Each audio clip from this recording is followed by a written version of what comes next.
अस्सलाम वालेकुम। चंद्र Prabha media service new जीनत land में आप सभी का हार्दिक स्वागत है। मैं मुस्लिम समाज को चंद्र प्रभा मीडिया सर्विस न्यू जीनत लैंड में तहे दिल से इस्तेकबाल करता हूँ और उनका शुक्रिया अदा करता हूँ कि वह हमारी बात को सुने और सुनने के बाद में अपने दिल और दिमाग से सोचे। आपको कोई आपकी समझदारी इसी में है कि कोई भी काम आप करें तो दूसरे की बात को सुनना है, ध्यान से सुनना है और आपको अपने दिमाग से सोचना है। अगर आपको कोई बात समझ में नहीं आ रही है तो आप 200 किलोमीटर दूर जाकर मस्जिद में नमाज पढ़े और कुछ लोगों को जो आपको समझदार लगे, पढ़ा लिखा लिखे, उसको बोले कि भाईजान आप थोड़ा सा रुकिए, भाईजान आप थोड़ा सा रुकिए, आप 5-6 लोगों से मेरे को कुछ राय मशवरा करना है, क्योंकि आप अगर सही जानकारी देंगे तो हमारा काम सरलता से। तो आप किसी से पैसा मांगेंगे तो वो कोई सुनने को तैयार होगा, पैसा कहाँ देंगे? या अगर कोई सुन भी लेगा तो 10-20-50 रुपये आपको निकाल कर दे देगा। आप ये बोलेंगे मेरे को आपसे पैसा नहीं लेना है, राय मशवरा करना है कोई काम के लिए, तो खुशी खुशी राय मशवरा देगा। क्यों देगा? क्योंकि 150-200 किलोमीटर 300 किलोमीटर की दूरी के जो लोग होंगे, अगर वो सच बोलेंगे उसका कोई नुकसान नहीं, और झूठ अगर बोलेंगे, गलत मशवरा देंगे आपको तो उसको कोई फायदा नहीं। जब किसी को सच बोलने से नुकसान नहीं है और झूठ बोलने से कोई फायदा नहीं है तो काय को झूठ बोलेगा? बात ये है कि कोई आदमी अगर हम ही से पूछे तो अगर हम झूठ बोलेंगे तो हमको फायदा क्या होगा, और सच बोलेंगे तो हमको क्या नुकसान है? जब नुकसान होगा तो आदमी झूठ बोलेगा। जहाँ पर आदमी को फायदा होने वाला है वहाँ पर आपको इधर उधर भड़का देगा कि हमारा नुकसान हो जाएगा, लेकिन जहाँ पर नुकसान नहीं है वो आदमी हमेशा सही जानकारी देगा। वहाँ पर अल्लाह रसूल का तो बात ही नाम ही नहीं लेना, आप सिर्फ बोलना है कि भाईजान आप ईमान वाला होने के नाते मैं आपसे थोड़ा सा जाने। वहाँ पर ये बोलने नहीं है कि आप अल्लाह वाले हैं या आप ये है, ये सब नहीं बताना है, सीधा सीधा बोलिए तो सही जानकारी देगा। और बहुत से लोगों ने हमारी बात को सुने तो उनको बिल्कुल सही जानकारी, और वही बात को कई मस्जिदों में जाकर लोगों ने पता किए, बोले नहीं चिरी मिरी वाला मौलाना अजवा भाई जो है वो जो आपको बताया बिल्कुल सही बताया, क्योंकि हमने जो बयान दिए तो बाहर वाले को नुकसान क्या है भाई, हमारा सबको मालूम। सीधा बात बता देता हूँ, मैं जात का ब्राह्मण हूँ, मैं मदरसा क्यों खोला? मैं मदरसा क्यों खोला तो लोग क्या बोलते, सवाब कमाने के लिए जितने। मैं मदरसा इसलिए खोला हूँ कि Amber trading company of India, Mohammadi corporation of अजवांचल का सहयोगी संस्था, हमारा काम है माल बेचना, पैसे कमाना। लेकिन अगर हम झूठ बोल के पैसा कमाएंगे क्या फायदा? हमको पैसा भी चाहिए, मान सम्मान भी चाहिए, और साथ ही साथ मेरे को सवाब भी होना चाहिए। एक साथ 3 काम होना चाहिए, पैसा भी चाहिए, मान सम्मान भी होना चाहिए और सवाब भी मिलना चाहिए। ये सब क्या है? क्या हमने बॉन्ड निकाले, सब लोगों को बोले भैया मेरा बॉन्ड खरीदो, हम कारोबार करेंगे, साल भर में जो मुनाफा होगा ना 50% मुनाफा मदरसे को देंगे, 40% मुनाफा हम इन्वेस्टर जो पूंजी लगा उसको देंगे, 10% अपना हम देंगे। तो हमारा सूखा आ रहा ना, काय को ज़्यादा हिंदू पीटना। अल्लाह ताला फरमाता है ये करो वो करो, काय अरे सीधा सीधा काम करो, मदरसा चलाओ, नमक साबुन हल्दी मिर्च धनिया वासी पर चाय पत्ती शक्कर दाल ये सब अपना बेचो, दरी लुंगी चादर बेचो, कंबल बेचो, दरी बेचो, अपना निकालो पैसा, अचार बेचो, अपना निकालो। तो इसमें क्या है? पूंजी लगाने वाला कौन? दूसरे समाज का। पूंजी लगाने वाला दूसरे समाज का, माल खरीदने वाला कौन? हमारे गरीब समाज के, मुस्लिम समाज। मदरसे में पढ़ने वाले कौन? गरीब मुस्लिम समाज के बच्चे हैं। उसको क्या बोल रहे हैं कि अब तो भाई मेहनत कर रहे हैं और तुम लोग पढ़ाई करोगे, तुम लोग अगर कुरान शरीफ पढ़ लोगे 5,000 रुपये मिलेगा, तो गरीब बच्चे क्यों पढ़ रहे हैं? 5,000 रुपया उसको मिलेगा, 10,000 रुपया मिलेगा, इसलिए रमजान महीने में हाफिज बनकर अगर तरावी पढ़ाएंगे तो कितना मिलेगा उसको? 25,000 रुपया, 30,000। डिवीजन अलग अलग है, क्योंकि अलग अलग डिवीजन जो है उसका रेपो अलग होता है, प्रॉफिट रेपो जो है ना उसका अलग होता है, क्योंकि इसमें ये हर डिवीजन एक बराबर मुनाफा नहीं कमाएगा।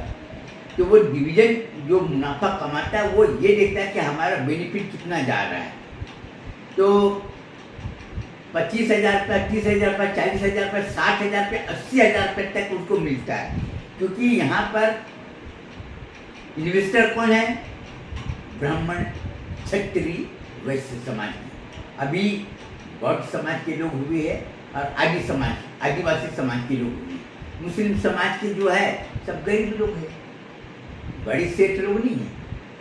बड़े सेठ लोग नहीं है क्योंकि उसको कोई मतलब नहीं। उसको अगर कुछ बोलने जाओ तो बोलता 10,000 रुपया का जकात फाड़ लो। वो साले हरामी को मैं बोलता मेरे को सीधा काम करना है तो कोई मतलब नहीं। बोला नहीं 10,000 तुमको जकात, तुम्हारा मदरसा है ना, हाँ 10,000 के जकात फाड़ लो।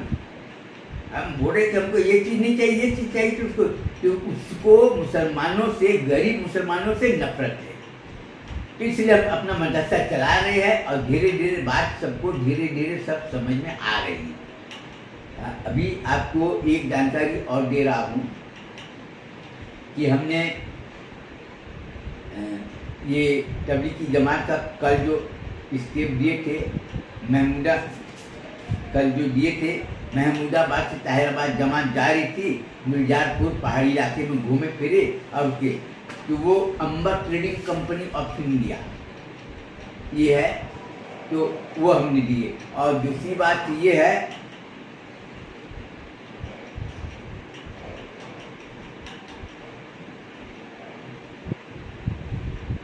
ये है मोहम्मदी अम्बर मियाँ इस्लामी दावत झगड़ा खंड, झारखंड नहीं, झारखंड बिहार को काट के बनाया है, झारखंड नहीं है, झगड़ा खंड वो अलग डिवीजन है। ये आप उसको ध्यान से इसको देख लीजिए, आपको समझ में आ जाएगा। तो वो कंपनी है, तो मोहम्मदी अम्बर मियाँ इस्लामी दावत अपना अलग बनाए, क्योंकि हमारे ससुर ने एक ही बात समझाया कि जमात बाबू आप तबलीगी जमात का काम करो, लेकिन अपना अलग ग्रुप बनाओ जिसमें कोई भी आदमी झूठ, बेईमानी, धोखाधड़ी और चरित्रहीन वाला ना। हमारे में है, हमारे सिद्धांत बना हुआ है, हमारे मोहम्मदी अम्बर मियाँ इस्लामी दावत में वही जुड़ सकता है जो आदमी प्रॉमिस करे, वचन दे कि हम आपके संस्था में जुड़ना चाहते हैं और हम वचन देते हैं, ईश्वर को साक्षी मानकर मैं घोषणा करता हूँ कि मैं झूठ नहीं बोलूँगा, बेईमानी नहीं करूँगा, किसी के माल को हड़प नहीं करूँगा, किसी के साथ में धोखाधड़ी नहीं करूँगा और अपने मान सम्मान के विरुद्ध काम नहीं करूँगा और समाज विरोधी तत्व के लोगों से, असामाजिक तत्वों से मैं दूर रहूँगा, जिसको और भी होता है, लेकिन अपराध प्रवृत्ति लोगों से दूर रहूँ। हाँ, अपराध प्रवृत्ति लोगों से मैं दावत दूंगा कि भाई ये सब गलत काम है, इसको छोड़ दो। अगर वो वचन देता है कि मैं अपराध कार्य से मैं त्याग देता हूँ और आपके साथ में जुड़ता, तो वो उसके पिछले जो पाप किए, गुनाह किए, वो माफ हो सकता है। लेकिन विश्वासघात करने वाला का अपराध छोटा भी हो तो भी माफ। सुअर को गले लगा सकते हैं, लेकिन विश्वासघाती से हम हमेशा दूर रहेंगे, चाहे वो हाफिज़े कुरान हो, चाहे कितना बड़ा वो इल्म वाला क्यों ना हो, चाहे वो आलिम हो, चाहे वो हाफिज हो, चाहे कोई भी हो। जो जिसने भी विश्वासघात किया उससे हम हमेशा दूर रहेंगे। सूखी रोटी खाएंगे, बासी रोटी खाएंगे, लोगों का फेंका हुआ खाना खाएंगे अपना पेट का भूख मिटाने के लिए, लेकिन विश्वासघाती मुसलमान खाना कितना भी अच्छा दे हम उसको स्वीकार नहीं करेंगे। इसको हम हमेशा ध्यान में रखना है। और हम परिश्रम करेंगे और मेहनत करेंगे और हम अपने अच्छे कार्य से हम अपनी अच्छी पहचान बनाएंगे। ये हमारा सिद्धांत और हमारा ये वचन होना चाहिए कि हम ये काम करेंगे और हम बुरे काम। और बहुत से लोगों ने किसी ने बोला कि भाई ये तुमसे मिलना चाहता है और ये तुमको वचन देता है कि हमसे जो भी पाप हुआ जाने अनजाने में, जानकर भी पाप किया वो भी माफ और अनजाने में पाप हुआ वो भी माफ, लेकिन वो ये बोले कि आज के बाद में मैं नहीं करूँगा। तो हम उसके अनुरोध को हम स्वीकार कर लेंगे। लेकिन बहुत से लोग, मौलाना लोग मेरे को बोलते हैं इन्ना ला मा साबरीन। मैं बोला ये सब तुम अपने पास में रखो। कई लोग मेरे को बोलते हैं अल्लाह का, मैं बोला तुम ये सब अपने पास में रखो, सीधा सीधा बात करो। हमको सब घुमाने फिराने वाला काम नहीं है कि अल्लाह ताला फरमाता है, हुजूर ने फरमाया, ये सब सीधा सीधा बात हम सुनते हैं, घुमा वाला काम नहीं। तो अब रही बात कि हमको अपना जमात का काम ऐसे करना है जैसे अंधेरी रात में अगर चांद निकले तो चांद अपना पहचान बताता है। लोग उसे पूछने नहीं जाते, लोगों को बोलने नहीं चाहते कि मेरे को पहचानो, वो खुद लोग उसको पहचानते। जब चांद निकलता है तो सब कुछ अच्छे काम करने वाले अच्छे दिखाई देते, बुरे काम करने वाले बुरे दिखाई देते। चांद की रोशनी में आपको रास्ता आपको साफ दिखेगा। अब रास्ते से अगर हटकर चलेंगे आप गिरेंगे, पड़ेंगे, हाथ पैर टूटेगा, मृत्यु भी हो सकता है। कि ये तो हाँ, तो आपको ये बता रहा था कल के बारे में कि जो ताहिरा, जो ये महमूदाबाद से ताहिराबाद जमात जा रही थी, वो लोगों ने गुलजारपुर गए, आसपास गए, 40 से 45 गांव में वो लोग दिन का दावत दिए। अब गांव वाले भी बाहर आए, शहर आए, लोगों को दिखे और गांव वालों को जमात वालों ने अपनी पहचान बताए। सहयोग की भावना, मुस्लिम समाज को ये एक बार स्पष्ट कर देना चाहता हूँ कि मैं उर्दू अरबी जानता नहीं और उर्दू में क्या क्या होता है ये भी मेरे को पता नहीं। तो क्या हमारा शुरू से आदत क्या रहा? प्रवचन करने का यानी सत्यनारायण कथा सुनाने का हमारे ये आदत रहा। सत्यनारायण की कथा 25, 50, 100 औरत लोगों को बिठा लेता रहा, अपना कथा सुनाता रहा, अपना जो भी वो होता रहा, आरती वगैरह होता रहा, जो पैसे मिलते रहे बच्चे लोगों को चॉकलेट वगैरह खिला देता रहा, अपना चल देता रहा। तो ये हमारा काम था प्रवचन करने का। अब प्रवचन हमको हिंदी से करने का अभ्यास है। प्रवचन हम हिंदी से करने का मेरे को जानकारी, तो हम जो भी बात बोलेंगे तो हम हिंदी में बोलेंगे और उसको जो उर्दू जानने वाला हो, आप उर्दू जानने वालों से आप जानकारी दे सकते। मेरा वीडियो को आप डाउनलोड कर लिए और उससे आपको जानकारी मिल सकता है, क्योंकि हिंदी को उर्दू ट्रांसलेट करने वाला दूसरा होता है इसलिए। और कोई भी काम करो तो साफ सुथरा करो, तो कोई भय नहीं रखता है। जैसे कोई आदमी दूसरे शहर में जाता है तो निर्भय होकर घूमता है। क्यों? क्योंकि किसी की बहू बेटे को छेड़ा नहीं, तो कोई आदमी उसको मारेगा क्यों? हमने किसी भी दुकान से हमने उधारी लिए नहीं, तो मेरे को डर क्या करेगा? कहीं पर भी घूमे कोई मेरे को उधारी बोलेगा नहीं, भाई तुमने हमारे 2 महीना 4 महीना से उधारी पैसा लिए, मेरे को अभी तक दिए नहीं, तो मेरे को अपमान। जैसे लोग डरते ना कि मैं पैसा लिया नहीं जाए तो हमारा अपमान नहीं। तो हमको वो काम करना ही नहीं किसी से, हमको निश्चित होकर हमको घूमना है। तो हाँ, तो जमात वाले जब गांव की जमातें शहर में आई और लोगों ने उसके साथ अच्छा सलूक किया, तो गांव वाले 150 गांव वाले में जाकर प्रचार हो गया। लोगों को तो यकीन ही नहीं आ रहा था, विश्वास नहीं हो रहा था कि हमको ये समझ में नहीं आता कि जमात में गए तो कोई आदमी नया चादर काहे को देगा, नया कंबल काहे को देगा, कुर्ता पाजामा काहे को देगा। ये जो गरीब लोग थे वो लोग आए, जमात सब घूमे। अब वो लोग बोले कि भाई जमात वाले, भाई हम भी आपसे जुड़ना चाहते हैं, हमारी भी बच्चे का अच्छी ज़िंदगी बने, अच्छे नमाजी बने। तो सब जगह अब जमात वाले क्या है कि वो लोग अपने टोली बनाए और सब गांव का घूमना चालू कर दिए। सबके जो मस्जिद थे मिट्टी के थे, झोपड़ी जैसे होते ऊपर में, कबीर कहाँ पाएंगे, गरीबी इतना गरीबी था कि खाने की नहीं थी। वो लोग लंगोटी पहनकर घूमते थे, खेतों में काम करते थे, और चावल, और आदिवासी के लोग क्या होते हैं ना, चावल ज़्यादा खाते थे, रोटी कहाँ पाएंगे भाई, चक्की नहीं, गेहूँ कहाँ पाएंगे, तो लोग चावल और फसल जो होता है ना, सब्जी, वो सब होते थे, मसाला कहाँ पाएंगे, गरीबी इतनी ज़्यादा। हाँ, तो मैं ये सब, मैं इसकी पूरी जानकारी देने के पहले अपने जो संचालक मंडल है उनको मैं ये विश्वास दिलाना चाहता हूँ कि हमको संचालक मंडल से हमने विशेष अनुमति प्राप्त किए है कि अपने जमात के बारे में थोड़ा सा जानकारी दे दूँ, और जानकारी देने से हमारी कंपनी को किसी भी प्रकार का कोई नुकसान नहीं होगा, क्योंकि डिटेक्टिव एजेंसी ने भी अपना रिपोर्ट लगा दिया है। और मुस्लिम समाज के जो बच्चे हैं वो भी शहरों में जाकर देख चुके हैं। अब मुस्लिम समाज के जो गरीब बच्चे, उनके अभिभावक, उनके माँ बाप है, उनके नाते रिश्तेदार, वो लोग भी ढुलिया, मालेगांव, पूना, अहमदनगर, औरंगाबाद, जालना, नंदुरबार और भी जगह जाकर लोग देख चुके हैं कि तस्दीकनामा लाओगे तो चंदा देंगे, नहीं तो नहीं देंगे। वो लोगों में हमने जो रिपोर्ट जो दिया है गांव वाले को कि तुमसे मुसलमान लोग इतने नफरत करते हैं कि उतना नफरत तो हम सुबह से भी नहीं करते, तुम जाकर देख लो।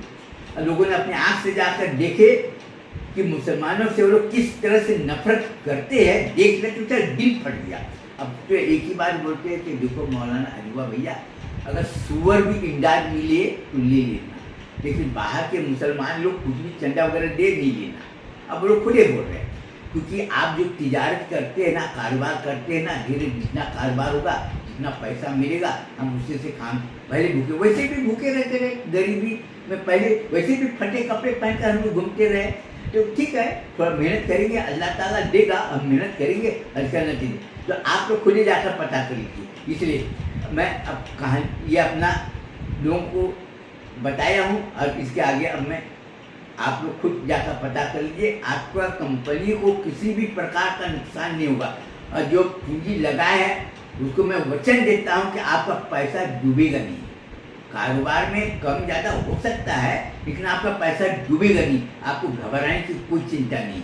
और वैसे भी मुस्लिम लोग हमसे नफरत करते, और गांव वाले मुसलमान से तो इतना नफरत करते कि आपको अब मैं क्या बताऊँ। हाँ, तो फिर अब मैं अपने मदरसे में पढ़ने वाले बच्चे को ये नसीहत करना चाहता हूँ कि आपको ये सोचना है। तो क्या था कि जमात वाले जो गए महमूदाबाद से, तब वो लोग के गांव वाले जहाँ जहाँ दावत दिए थे दिन की, वो लोग आए शहर में, सब घूमे फिरे, देखे, उनको समझ में आया। क्योंकि जो आदमी पहाड़ी में रहने वाला, जंगलों में रहने वाला, वो लोग तो दीन दुनिया तो देखे नहीं। वो लोग तो यहाँ तक कि मोटरसाइकिल तो छोड़ो, साइकिल भी नहीं देखे थे। ट्रेन तो रही सपनों की बात कि जब बाहर आए, निकले, घूमे, तो जब वो लोगों का जब पास गांव वाले को जब मालूम हुआ तो वो लोग भी आए, देखे, तो सब लोग बोले कि आप लोग के साथ में मैं भी जुड़ना चाहता हमारे। तो करीब 300 गाँव के बच्चे लोग मिले, धीरे धीरे सब जगह, कोई 40, कोई 25 गांव में, कोई 50 गांव के लोग सम्मेलन किए कि भाई यहाँ पर आज इज्तिमा होगा, तुम लोग सब आना। और सब बताए लोगों ने, आँखों का दिखा हुआ। और गाँव वाले जब शहर बाहर निकल के देखे तो उनको दीन दुनिया समझ में आया। और सभी गांव के जो बच्चे तो थे, आदमी लोग भी थे, तो शहर वालों ने ज़कात कितना निकालते सबको ला कर दिया। गाँव वाले को विश्वास ही नहीं हो रहा था, लेकिन सभी गाँव वाले को जो जोड़े कपड़े तो दिए, कंबल दिए, और चादरें दिए, और मोजे दिए, और कुछ पैसे भी दिए कि तुम लोग ये करो और नमाज पढ़ो। अब गांव वाले बच्चे को घूमने से, बाहर घूमने से नतीजा क्या हुआ कि 2-4 महीना, 6 महीना, साल, 2 साल, 3 साल का जब घूमने का अनुभव हुआ शहर का, तब लोगों को कई लोगों ने नौकरी दिए। और जब रमजान महीना आया तो मस्जिदों में केला, संतरा की गाड़ी भिजा दिए ले जाओ। अब गांव में जो रोड तो बनी थी, लेकिन जमात के साथी लोगों ने अपने आप सब फावड़ा कुदाली ये सब लाए और अपना बना। वहाँ पर सब मजदूर थे, लेकिन शहर वालों ने ट्रैक्टर का इंतजाम करा दिए कि ट्रैक्टर से रोड आने जाने का बन जाए, जिससे कि गाड़ी का आना जाना हो। अब गाड़ी का आना जाना हुआ और गांव के औरतों को भी समझाए। अब आपको मौलाना लोग तो बोल रहे थे कि देखो कुछ चीज़ ऐसी होती है कि उसको बाहर में बताना नहीं, लेकिन बताना इसलिए जरूरी है कि लोगों को जब हम सही चीज़, जैसे डॉक्टर को हम अपनी बीमारी नहीं बताएंगे तो उसको इलाज क्या करेगा, वैसे ही तो गांव के जो मुस्लिम औरतें हैं वो क्या करते रहे कि अपनी वैसे साड़ी पहनते थे बिल्कुल जमीन, यानी उसका पूरा जान उड़ रहा, जैसे लंगोटी होता है ना, बस वैसे ही खेतों में काम करते। जो मुसलमान लोग जो बाहर के जो जमात के साथी देख कर शर्मा गए, सबको बोले कि अपनी घर की औरतों को बाहर मत निकालना, काम करें, आप लोग काम करो। और घर की औरतों को ये टखने से ऊपर नहीं दिखना चाहिए और पूरा बाहीं का होना चाहिए। और गांव की जो औरतों को समझाने के लिए शहर से औरतों की जमातें आई और हाल टेंट लगाए और सबको बताया कि आप लोग इस तरह जो कपड़ा पहनते ना, धान लगाने के लिए, उसको क्या बोलते हैं, धान रोपना, खेतों में धान रोपना या काम करना, तो समेट लेते बोला ऐसा कभी नहीं, अपना ये सब नहीं दिखना चाहिए। सब जो लोगों को धीरे धीरे सब समझ में आने लगा और गांव के बच्चे सब शहर में जब काम करने लगे, कई लोग गैरेज में काम करने लगे, कई लोग ट्रांसपोर्ट में काम करने लगे, कई लोग कुली का काम करने लगे, कई लोग ईंट जो जोड़ते हैं मिस्त्री का काम, कुली का काम, ये सब सीखने लगे। बहुत टेलर की दुकान में गए, टेलर का काम सीखने, कपड़े की दुकान। तो कई लोगों को जब अनुभव हुई तो करीब 300 गांव के लोगों को करीब 15-16 हज़ार लोगों को नौकरी मिल गई, आसानी से मिल गई। हर जगह काम, शहरों में तो वैसे भी काम। उसमें क्या हुआ कि दूसरे समाज के लोग बोले कि भैया मेरे को भी यार नौकरी, तो उन लोगों को भी नौकरी लगा दी। आदिवासी समाज के थे, बौद्ध समाज के थे और छोटे और भी थे जो गरीब बेचारे थे। अब जात का नाम नहीं बताना चाहते, क्योंकि जात का नाम बताने से कई लोगों को थोड़ा सा खराब लग सकता है, इसलिए किसी की जात का नाम नहीं बताना है। तो कई लोगों ने सैलून की दुकानें खोली, कई लोगों ने साइकिल की दुकान खोली। अब गांव के बच्चे लोग सब साइकिल चलाना सीखे। अब शहर से कई लोगों ने साइकिल लाए, कई लोगों ने मोटरसाइकिल लाए, कई लोगों ने जीप लाए, इधर उधर घूमे। अब दिनों दिन काम गांव का तरक्की होने लगे। अब गांव में ईंटें बनना चालू कर दिए, सेठ लोगों ने बताए कि तुम लोग ईंटें वगैरह बनाओ। अब जो काम करते थे तो उसको मजदूरी अच्छी। अब गांव वाले जो काम करते थे वो बिल्कुल मेहनत करते थे, ईमानदारी से करते थे, इसलिए गांव वाले को सभी लोग पसंद करते थे। कोई भी काम हो सब करते थे। तो उसका ये नतीजा निकला कि गांव में आना जाना, शहर के लोगों का गांव में और गांव वाले का शहर में आना जाना चालू होने से वहाँ पर शिक्षा संस्था भी चालू हो गई। मदरसे तो थे नहीं, मदरसे भी चालू हो गए। और क्या हुआ, अब हर 3 महीना 4 महीने में इज्तिमा होना चालू हुआ। जब इज्तिमा कई शहर के लोग जब आना चालू हुए तो सबके कान खड़े हो गए और सभी में सहयोग की भावना हुई। तो मस्जिदें बना दिए, मदरसे बना दिए, जो ज़कात फितरा निकलते थे गरीब बच्चे को ज़कात फितरा दे देते थे, कपड़े वगैरह भी ला देते थे। अब रमज़ान महीने में इफ्तारी होते थे, रमज़ान महीने में जो रोज़ा रखते थे इफ्तारी होती थी, जो ट्रक पे ट्रक लाकर भर देते थे। वो सेठ बोलता वो मेरे तरफ इतना पूरा। तो सभी मस्जिदों में गांव में जो जाते रहे ना, तो 5 बजे 4 बजे वहाँ पर सब जगह ट्रक से 4 से 5 बजे, मेरा कहने का मतलब है कि इफ्तारी से 1 घंटा पहले कई मस्जिदों में जाकर घूम जाते थे। तो कम से कम तो 15-16 ट्रक घूम जाते, क्योंकि 400-500 गाँव में मस्जिदें थी। तो एक गांव में 2-3 इससे पूरा जाकर सब दे देते और सब तिलावत होती थी। अब लाइट तो थी नहीं, लेकिन मस्जिदों में क्या थी कि जनरेटर लगा दिए, बिजली तो थी नहीं, जनरेटर लगा दिए और वजू के लिए बोरिंग करा दिए और पानी का टंकी लगा दी ऊपर में कि उससे मोटर से पानी ऊपर खींचे और वजू बनाने में लोगों को सहायता मिले, आसानी हो। तो इससे क्या हुआ कि कई लोगों के आंखें खुलने से कई लोगों को राहत मिली और कई आदिवासी लोग मुस्लिम बन गए, कई बौद्ध समाज वाले मुस्लिम बन गए, क्योंकि उसको राहत मिले, वो कुछ मिले नहीं ना। और दूसरी बात क्यों बने, क्योंकि उनकी बहू बेटी की इज्जत इस तरह से उसको सुरक्षित दिखाई देने लगा, जैसे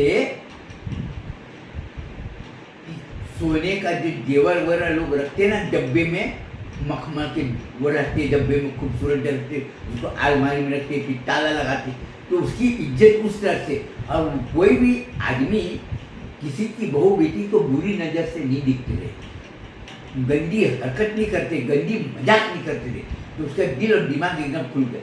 और जमात वालों का कुछ गंदी हरकत की वजह से जमात बदनाम, लेकिन जमात का काम बहुत है। और लोगों को ये बात धीरे धीरे इतनी समझ में आने लगी कि पहले लोगों को दावत देना पड़ता रहा कि मस्जिद में जमात आई है, इसलिए आप लोग घर घर दावत, अब तो बिना बुलाए चल जाते, अब दावत देने की जरूरत नहीं पड़ती, सिर्फ पता चल जाए कि जमात आए सब गए।